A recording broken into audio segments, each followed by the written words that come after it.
Biden's down. Tell them about the sacred right to vote. They're not going to clap for the sacred right to vote because they're fascists. More presidential election than any time in American history, in the middle of the worst pandemic ever. It should be celebrated. Instead, it's being attacked.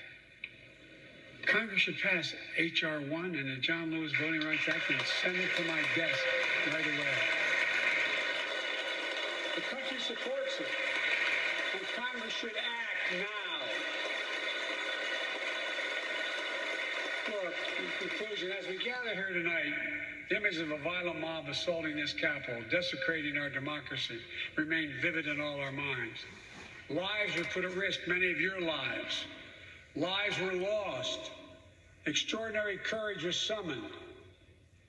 The insurrection was an existential crisis, a test of whether our democracy could survive, and it did. Yeah, but you haven't arrested Trump. The question of whether our democracy will long endure is both ancient and urgent. As old as our republic. The guy who did the threat got away with it, though. Vital today.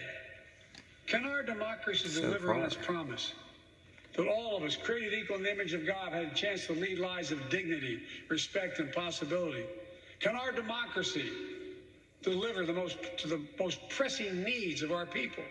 Can our democracy overcome the lies, anger, hate, and fears that have pulled us apart? America's adversaries, the autocrats of the world, are betting we can't. And I promise you they're betting we can't.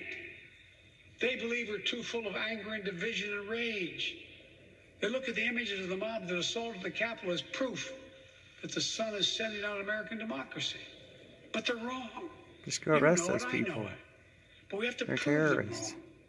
We have to prove democracy still works, that our government still works, and we can deliver for our people. In our first 100 days together, we've acted to restore people's faith in democracy to deliver. We're vaccinating the nation. We're creating hundreds of thousands of new jobs. We're delivering real results to people. They can see it, feel it in their own lives. Opening doors of opportunity, guaranteeing some more fairness and justice. That's the essence of America. That's democracy in action. Our Constitution opens with the words, as trite as it sounds, we the people. Well, it's time to remember that we the people are the government. You and I. Not some force in a distant capital. Not some powerful force that we have no control over. It's us. It's we the people. In another era, when our democracy was tested, Franklin Roosevelt reminded us, in America, we do our part. We all do our part. That's all I'm asking. That we do our part, all of us. If we do that, we will meet the center challenge of the age by proving that democracy is durable and strong. Autocrats will not win the future. We will. America will. And the future belongs to America. As I stand here tonight before you in a new and vital hour of life and democracy of our nation, and I can say with absolute confidence, I have never been more confident or optimistic about America. Not because I'm president, because what's happening with the American people. We've stared into the abyss of insurrection and autocracy, pandemic and pain, and we, the people, did not flinch.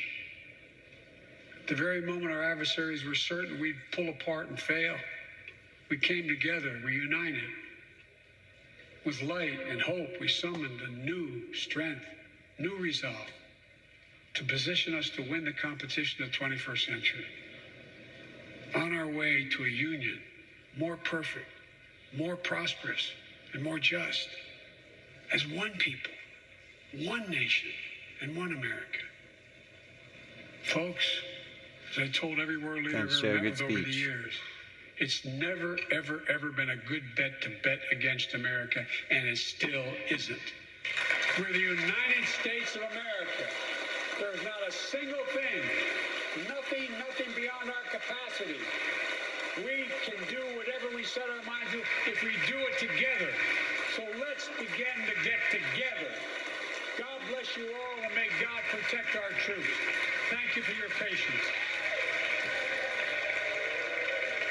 There you have it, President Biden, his first address to a joint session of Congress, giving an elbow bump to the Speaker of the House, Nancy Pelosi, and to his Vice President, Kamala Harris. Of course, the two of them representing history behind the president tonight. He started his speech, in fact, by saying, Madam Speaker, Madam Vice President. He said, no president has ever said those words, and it's about time. He then quickly turned to the pandemic in this country, a list of accomplishments he believes in his first 100 days, the vaccinations, the $1,400 checks.